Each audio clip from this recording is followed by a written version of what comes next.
پھر پیغام پہنچایا، بات چیت ہوئی، اور ان کا پرانے جیسے پہلے عربیوں کی شادی ہوتی تھی اس طریقے پہ ان کی شادی ہوئی۔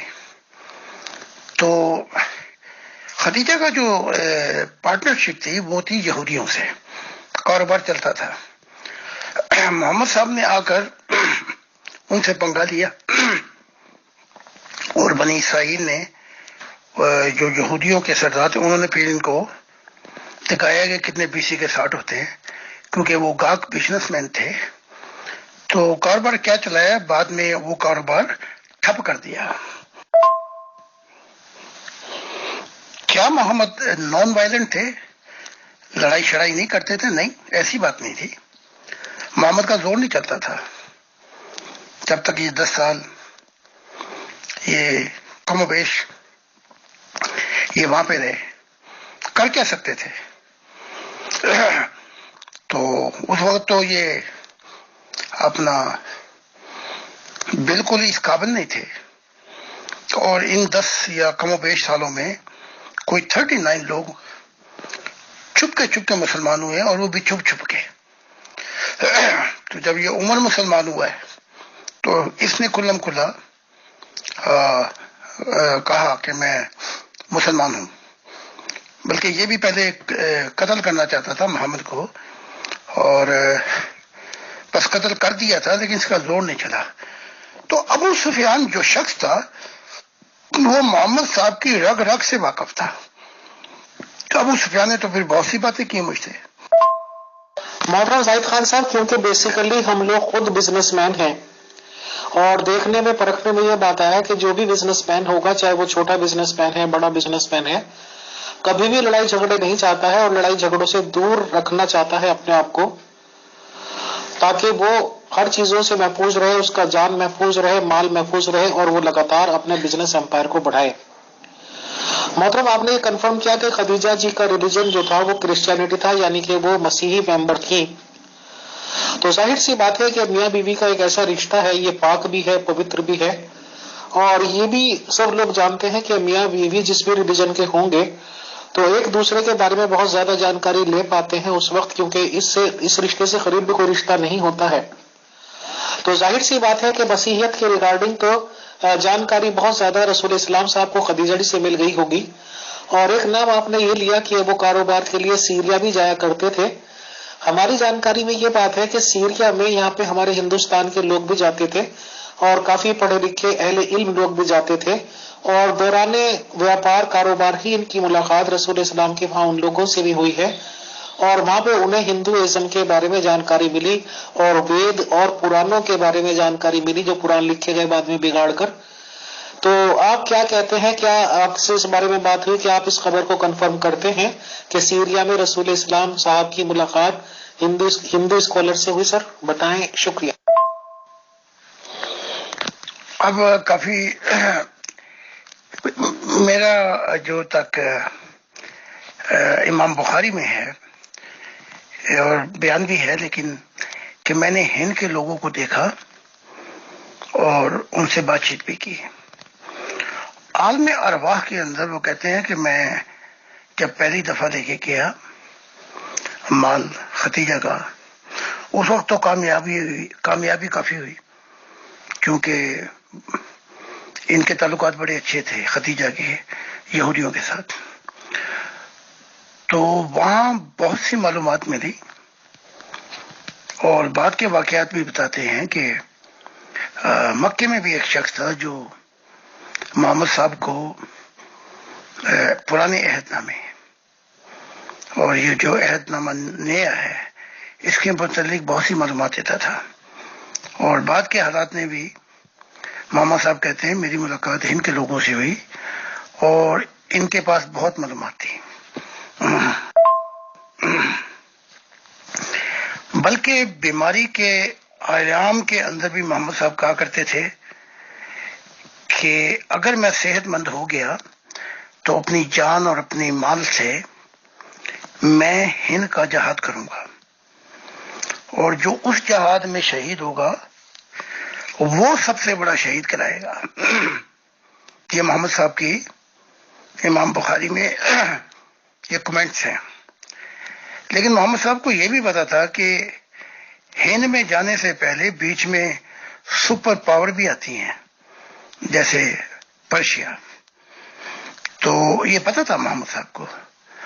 لیکن محمد صاحب کو یہ بھی پتا تھا کہ ہند میں جانے سے پہلے پرشیا سے ہولی وار ہوگی. لیکن پھر بعد کے حالات نے محمد صاحب کو اجازت نہیں دی. لیکن یہ وہ پیغام چھوڑ گئے تھے کہ ہند کا جہاد اور ہند کے لوگوں پر جہاد ہوگا. ابھی تک یہ مولوی مفتی یہی سمجھتے ہیں کہ ہند کا آخری جو جہاد ہوگا وہ کامیاب جہاد ہوگا اور ہندوؤں کا صفایا ہو جائے گا اور پھر اسلامی حکومت قائم ہوگی. محترم زاہد خان صاحب، یہ تو خیر منگیری لال کے حسین سپنے کہلاتے ہیں، اس پہ سیریل بھی بنے ہیں ہمارے انڈیا میں. تو بہرحال سپنے تو سپنے ہی رہ جاتے ہیں. تو خیر آپ یہ بتائیں محترم کہ جیسے ظاہر سی بات ہے کہ بہت بڑی تاجر تھی، بزنس لیڈی تھی یہ ان کا، تو زیادہ تر کیونکہ ان کے پاس بیٹی تو ایک ہی بتائی جاتی ہے فاطمہ جی کے نام سے، تو ظاہر سی بات ہے کہ اتنا زیادہ خرچہ بھی نہیں تھا پڑھائی لکھائی کا یا جو بھی کچھ کیا ہوگا. تو جو بھی مان لو اسباب ہوگا، اتنا بڑا بزنس امپائر تھا، تو ظاہر سی بات ہے کہ اس کے مالک تو پھر رسول اسلام صاحب ہی ہو گئے. تو پیسے میں انہوں نے بڑھوتری ہی کی ہوگی جب کاروبار یہ چلا ہے اور انہوں نے باہر ملکوں میں بھی سفر کیا ہے. تو اس پیسے کا تو ان کے پاس ظاہر سی بات ہے کہ بہت بڑا اماؤنٹ آ گیا ہوگا. پلس جب یہ 10 سال بعد بتایا جاتا ہے کہ ہجرت کے نام سے کر کے یہ مکے سے مدینہ چلے گئے اور وہاں پہ فوجیں اکٹھے کری یہ بول کر کہ بھائی جتنا مال لوٹو گے وہ ظاہر سی باتیں آپس میں بانٹیں گے اور جتنی عورتیں آئیں گی ان کے آدمیوں کو ان کے بچوں کو قتل کر دیں گے اور عورتوں کو باقاعدہ رجسٹر میں لکھ کے اور ایک ایک پیس کر کے مطلب ریوڑی کی طرح بانٹ دیں گے جیسے ریوڑی مونگ پھلی بانٹی جاتی ہے اور سب کو وہ کچھ بھی آپ چلیے. اس پالیسی کے تحت اپنی فوجیں بنا لی. تو فوجوں پہ حملہ کس کا کرایا؟ تو سب سے پہلا پنگا میں نے سنا ہے کہ سفیان سے بھی لیا ہے. ان کے قافلے کو لوٹنے کی کوشش کی ہے سفیان علیہ السلام کے. اس ریگارڈنگ سر آپ کو جانکاری دیں کہ یہ کیا میٹر ہوا، کیسے حملہ ہوا اور کیسے ان سے مال ملا. شکریہ.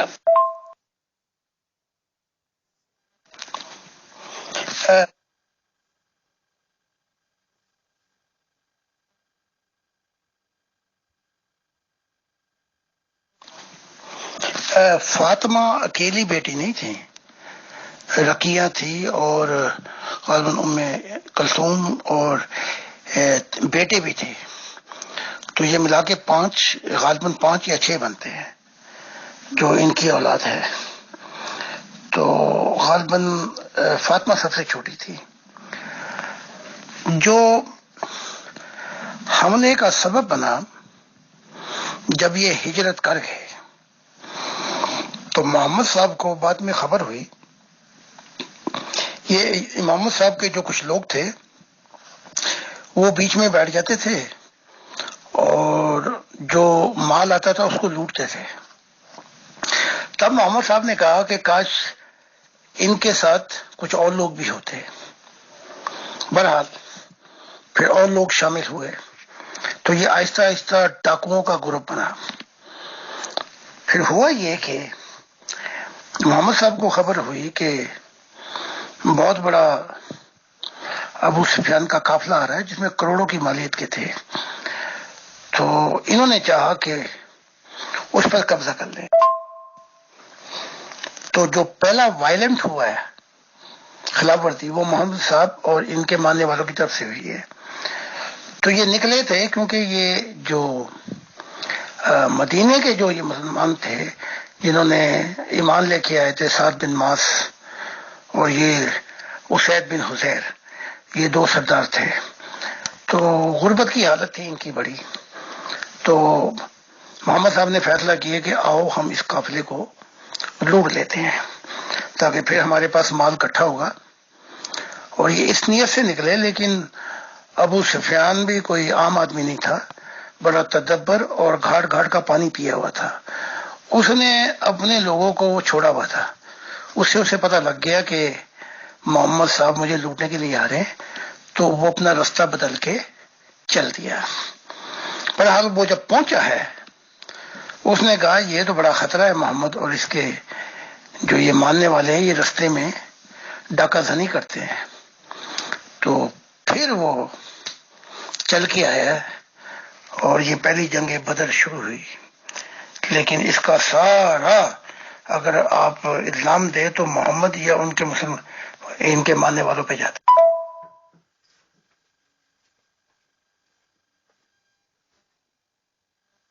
محترم زاہد خان صاحب، جو آپ نے یہ پہلی جنگ بتائی ہے سفیان جی علیہ السلام سے، تو اس میں جیت ہار کس کی ہوئی تھی؟ کیا مال لگ گیا تھا مسلمان فوجیوں کے ہاتھ میں، یا کیا اس کا ریزلٹ ہوا تھا سر؟ مقبروں نے بتا دیا تھا ابو سفیان کو کہ محمد رستے میں ہیں اور حملہ کریں گے تیرے قافلے پر. تو وہ رستہ بدل کے چلا گیا. اس نے اپنا رستہ بدل لیا اور خیر و عافیت سے مکے پہنچ گیا. اور اس نے پھر جا کے ابو سفیان نے سوچ و بچار کی، یہ تو محمد کے لوگ بھی ڈاکہ زنی کر رہے ہیں رستے میں، یہ تو بہت بڑا خطرہ ہے. تب لشکر تیار کیا اور یہ بدر میں جنگ ہوئی. اس بدر کی جنگ میں محمد صاحب کو فتح ہوئی. اس کے اندر کافی لوگ 70 یا اس سے آگے مرے ہیں کفار کے. اور اس میں کفارہ نے سردار بھی مرے ہیں اس میں، غالباً ابو حشام جسے اور بہت سے لوگ. تو اس جنگ کے اندر محمد صاحب کو فتح ہوئی اور انہوں نے قیدی بھی بنائے جن سے انہوں نے پیسے بھی لیے. غالباً 4-4 ہزار درہم تھے. اور اس کے علاوہ جو پیسے نہیں دے سکتے تھے ان کو کہا کہ ہمارے بچوں کو پڑھاؤ. اس میں محمد کی بیٹی کے خاوند بھی تھے جو کافر تھے اور محمد پہ ایمان نہیں رکھنا چاہتے تھے. انہوں نے کہا بھی، جب اس کے چھوڑنے کے لیے 4,000 درہم کی بات آئی تو غالباً جو ہار تھا فاطمہ کو دیا تھا، نہیں غالباً جو ایک بیٹی تھی جو مکے میں رہ گئی تھی، انہوں نے ہار بھیجا. وہ ہار تھا ختیجہ کا. تو جب محمد صاحب نے وہ ہار کو دیکھا تو رو پڑے، آپ دیدہ ہوئے. کہا کہ یہ ہار واپس کر دو جو میری بیٹی مکہ میں ہے اور اس کو ویسے رہا کر دو. تو پھر صحابہ نے ایسے ہی کیا، وہ ہار بھی واپس کر دیا اور 4,000 درہم بھی نہیں لیے. اس میں فتح محمد صاحب کی ہوئی تھی اس جنگ کے اندر بدر میں. محترم، جب ایک جنگ میں فتح ہوگی تو ظاہر سی بات ہے، آپ نے کہا مال 4-4 ہزار درہم ملے تو بہت بڑی رقم ہوگی اس ٹائم کے حساب سے. اور ظاہر سی بات ہے کہ جتنا کامن سینس کہتی ہے وہ سب ہتھیاروں وغیرہ میں ہی خرچ ہوئی ہوگی. تو اس کے بعد تو اس کا مطلب سفیان سے تو پھر میں نے سنا ہے 1-2 جنگیں اور بھی ہوئی ہیں. تو کیا یہ باتیں بھی صحیح ہیں محترم؟ بتائیں. شکریہ. جی، پھر جنگ احد ہوئی جس میں بڑی تیاری ہوئی اور اس میں محمد صاحب کو دکھایا بھی گیا گائے ذبح ہو رہی ہے. تو محمد صاحب نے کہا کہ ہم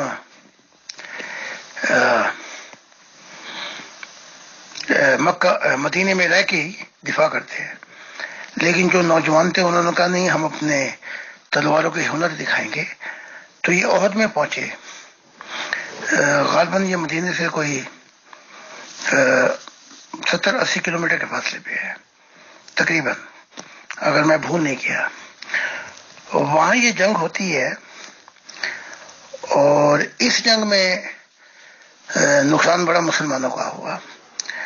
تو چونکہ اس جنگ میں خالد بن ولید نے گھوم کر آیا وہ گھوڑوں کے ذریعے پیچھے سے، اور اس نے پیچھے سے حملہ کیا اور میں غالباً محمد صاحب کے 70 صحابہ میں مارے گئے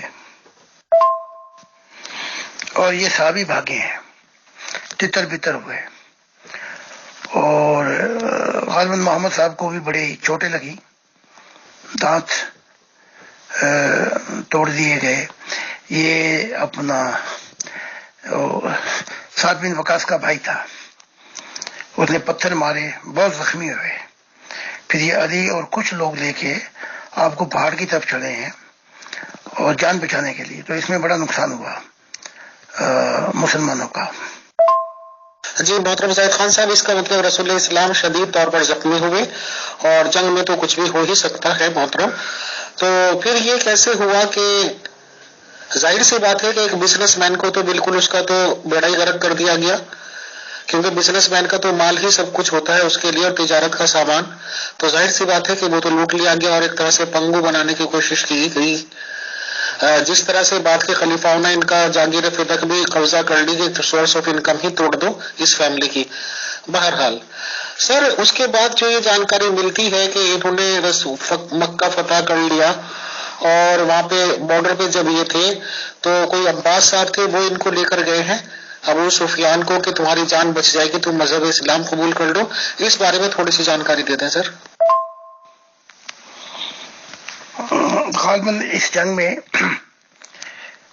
ابو سفیان کی بیوی جو تھی اس کا بھی بڑا ہاتھ تھا. وہی بڑا جوش دلا رہی تھی ناچ ناچ کر کہ انتقام لینے کے لیے. غالباً وہ پہلی جنگ میں بھی تھی، لیکن وہاں اس کے بھائی بند مارے گئے ابو سفیان کی بیوی کے. تو اسے بڑا غصہ تھا کہ کسی طرح قتل کیا جائے، اور اس نے قسمیں بھی کھائی تھی، اور اس نے اپنا غلام تیار کیا. اس کا نام تھا ہندا، ابو سفیان کی بیوی کا. اس نے اس کو بڑا کچھ دیا بھی. اس نے پھر اپنا نیزہ مار کے یہ جو حمزہ ہے چچا، اس کو قتل کیا. اس وقت محمد صاحب بڑے آگ بگولا تھے. ختیجہ مجھے بتاتی ہیں، ختیجہ کا اب رجحان اسلام کی طرف بالکل نہیں ہے، وہ چھوڑ گئی ہیں، اور وہ ان کی نیچر بھی ان کی ملاقات بھی ہوئی کئی دفعہ عیسیٰ ابن زکریا سے، جیسے عیسیٰ ابن مریم کہتے ہیں. تو وہ علیحدہ ہو چکی ہے. بہرحال حقیقت یہ ہے کہ انہوں نے بڑی ایڈوائس دی تھی ختیجہ نے، کیونکہ وہ مالدار تھیں. وہ چاہتی تھی کہ یہ پنگے نہ لیے جائیں یہودیوں سے، اور ایسے کام نہ کیے جائیں تاکہ بزنس پہ بڑا نقصان ہوگا، اور وہ ہوا. تو اب آتے ہیں یہ آخری جنگ کی طرف. محمد صاحب نے بڑے خفیہ طریقے سے لشکر تیار کیے، اور چاہا مکھ پر بیچ میں بٹھائے کہ یہ بات مکہ والوں تک نہ پہنچ سکے. اور بڑی تیزی سے سفر کرتے ہوئے، اس سے پہلے کہ مکہ والوں کو خبر ہوتی، یہ 10,000 کا لشکر لے کے پہنچ گئے. اچھا، اب وہ جب لشکر دیکھنے کے لیے رات کا وقت تھا، ابو سفیان آیا، اس نے بڑی روشنیاں دیکھی. اس نے کہا کہ اس کے ساتھ کچھ لوگ تھے، انہوں نے کہا کہ یہ فلاں جو ہے قبیلوں کا لوگ ہیں. تو ابو سفیان نے کہا بے وقوف مت بن، ان کا لشکر اتنا بڑا کیسے ہو سکتا ہے. تو ابھی وہ دیکھ ہی رہے تھے کہ یہ عباس ارد گرد گھوم رہے تھے. عباس نے کہا یہ محمد کا لشکر ہے. تو پھر تو اس کے اوسان ختم ہو گئے ابو سفیان کے. تو پھر ابو سفیان، عباس نے کہا جان بچانی ہے تو میں تجھے لے چلتا ہوں، پھر بعد کا نہیں پتا. تو پھر یہ لے کے پہنچے ہیں. رستے میں جب وہ جہاں پہ وہ لگے ہوئے تھے خیمے، اس نے دیکھ لیا عمر نے، اور یہ بھاگا قتل کرنے کے لیے. کیوں؟ لیکن یہ عباس محمد صاحب کی خچر پہ تھے، پیچھے ابو سفیان بیٹھا ہوا تھا، لہذا وہ ایڑ لگا کے پہلے پہنچ گئے. محمد کے سامنے ہی عمر قتل کرنا چاہتے تھے ابو سفیان کو، لیکن عباس کا جھگڑا پڑ گیا عمر کے ساتھ. انہوں نے کہا عباس نے کہا یہ ہم لوگوں میں سے ہے، ہماری یعنی کہ سٹے وٹے رشتہ داری ہیں. تو محمد نے کہا اس کو لے جاؤ، ابو سفیان کو صبح پیش کرو. پھر صبح پیش کیا تو عباس نے کہا کہ کلمہ پڑھ لے. اس نے کہا لا الہ الا اللہ تو میں پڑھ لیتا ہوں، باقی محمد رسول اللہ میرا دل صاف نہیں، کیونکہ میں محمد کو جانتا ہوں. تب عباس نے کہا کہ تو قتل ہو جائے گا. تو ڈر خوف سے پھر ابو سفیان نے کلمہ پڑھا اور اس کا دل صاف نہیں تھا اور اس نے زبردستی پڑھایا گیا، لیکن بعد کے حالات میں آپ نے دیکھا کہ پھر کیا گل کھلے. وہ کوئی ایک عام آدمی نہیں تھا، بہت بڑا گھاٹ قسم کا سیاستدان ذہنیت بھی رکھتا تھا. بلکہ ہندا کا، اور جب ابو سفیان واپس آیا مکہ میں، اس نے کہا لڑنے کی کوشش مت کرو، محمد کے پاس لشکر بہت ہے. تو ہندا نے جو بیوی تھی ابو سفیان کی مونچھیں کھینچ کے لانتے ملانتے کی اور کہا اس کی بات مت مانو. محمد صاحب نے اس مکہ کے لوگوں کو اس لیے معاف کر دیا کہ کم سے کم آدھے تو ان کے اپنے رشتہ دار تھے، تو اگر تلوار چلتی تو اپنوں پہ چلتی. لیکن یہ رحم یہودیوں پہ نہیں آیا، ایک ایک کو چن کر مار دیا. تو یہ فرق ہے، اپنوں کے لیے پیمانہ اور یہودیوں کے لیے پیمانہ اور تھا. محترم زاہد خان صاحب، اس میں تھوڑی سی اس بارے میں تفصیل تھوڑی سی بتا دیجئے کہ آپ نے ہندا کا نام لیا، یہ تو اس کی بیوی تھی سفیان کی، اور آپ نے بتایا کہ ناچ کے اس نے شاید فوجیوں کو کیا کرا، جو بھی کچھ کرا. تو کچھ لوگ یہ بتاتے ہیں، مطلب میں جانکاری چاہتا ہوں کہ اس کے گھر کے اوپر باقاعدہ کوئی جھنڈا یا نشان لگا ہوا تھا، اور یہ کچھ غلط کاموں میں ملوث رہنے والی لیڈی تھی، اور کافی لوگوں کا اس کے پاس آنا جانا تھا. کیا آپ اس بات سے اتفاق کرتے ہیں؟ آپ کی جانکاری کیا ہے سر ہندا کے ریگارڈنگ؟ بتائیں، شکریہ. ہندا یہ وہ عورت ہے جس نے حمزہ کی لاش، اور اتنی نفرت ہو گئی تھی، اس کا دل جو نکال کے چھپایا تھا حمزہ کا. تو ایسی بات نہیں ہے، ابو سفیان سرداران مکہ میں سے تھے، اور اس کی بیوی ہندا کا بھی ایک اپنا مقام تھا. تو یہ کہ لوگوں کا آنا جانا تھا، محفلیں تو لگتی تھیں، ان محفلوں میں شعر اور عورتوں کے حسن کے قصے بھی بیان ہوتے تھے. یہ تو ان کا مکہ والوں کا یہ بہت پرانا طریقہ کار ہے. لیکن یہ کہ کوئی ایسی باتیں تھی، کیونکہ ابو سفیان کا بڑا روب تھا اپنا سرداروں میں سے، قریش کے سرداروں میں سے، تو ایسی کوئی بات نہیں تھی جیسا یہ بتاتے ہیں مسلمان. چلیے محترم زاہد خان صاحب، یہ بات تو آپ نے کنفرم کی کہ اس نے ہندا نے رسول اسلام صاحب کے چچا کو باقاعدہ قتل کروا کے اور یہ باڈی پارٹس نکالنا، ان کا کلیجہ چبانا، یہ خیر بہت ہی زیادہ ایک طرح سے وحشی پن یا درندگی کہہ لیجیے، یا یہ کہہ لیجیے سمپل ورڈز میں کہ نفرت کی انتہا تھی. تو جیسے کہ سنا جاتا ہے کہ رسول اس کی ہندا کی کوئی بیٹی تھی یا کیا تھی، اس سے بھی شادی ہوئی ہے رسول اسلام کی، اس ریگارڈنگ جانکاری دے دیں سر، شکریہ. جی ہاں، یہ بالکل ٹھیک ہے، ابو سفیان کی بیٹی سے شادی ہوئی ہے، اور وہ اسلام لے آئی تھی. بلکہ جب ابو سفیان مدینے میں پہنچا بات چیت کے لیے، نام اس وقت ذہن میں نہیں ہے، ام ہانی یا کون ہے، تو اس نے اپنا بستر بھی لپیٹ دیا. تو واقعتاً اس بیٹی سے بلکہ ابو سفیان نے کہا بیٹی مجھے لگتا کہ محمد کے ساتھ رہ کے تجھ پہ بہت تیرے حالات خراب ہو گئے ہیں. بہرحال یہ ابو سفیان کی بیٹی تھی، یہ بالکل حقیقت ہے، جس نے اسلام قبول کر لیا تھا. تو محترم زاہد خان صاحب، ہندا کی بیٹی یعنی کہ سفیان کی بیٹی ہوئی یہ لڑکی، اور اس کا بھائی ہوا پھر کون سا؟ معاویہ ہو گیا. معاویہ یزید کا فادر ہو گیا. تو یزید کے فادر کی بہن، یعنی کہ جو ہندو لوگ کہتے ہیں کہ یزید کی بوا کہہ لیجئے، مسلمانوں کے حساب سے یزید کی پھوپھی کہہ لیجئے، تو ان سے بھی رسول اسلام صاحب نے نکاح کیا. یعنی کہ ایک باپ کو پنگو بنایا، اس کا کاروبار چھین لیا، کاروبار کو لٹوا دیا، سارے پیسے ہڑپ کر لیے، اور اس کو دھرم بدلنے پہ مجبور کیا. اس کے بعد اس کی بیوی نے خیر انتقام لیا اور چبایا کلیجہ وغیرہ، تو اس کی لڑکی سے بھی شادی کر لی. اب وہ کیا کیا حالات رہے ہوں گے یہ تو خیر